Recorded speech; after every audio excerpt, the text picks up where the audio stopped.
No niin, Jänis tuli koiraomistajan tykö kahville ja tässä nyt neuvotellaan ensi syksyn noita kiintiöitä ja minkälainen on tuo jäniskanta.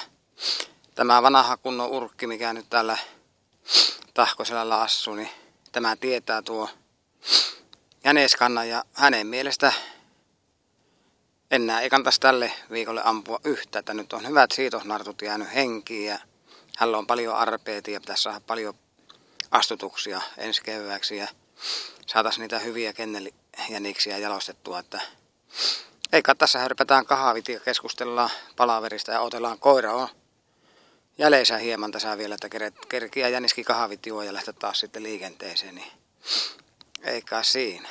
Tämmönen oli tämä päivä. Harvinainen päivä, että näin pääsee jäniksen kanssa kasvotusta. No niin, ei muuta. Heippa.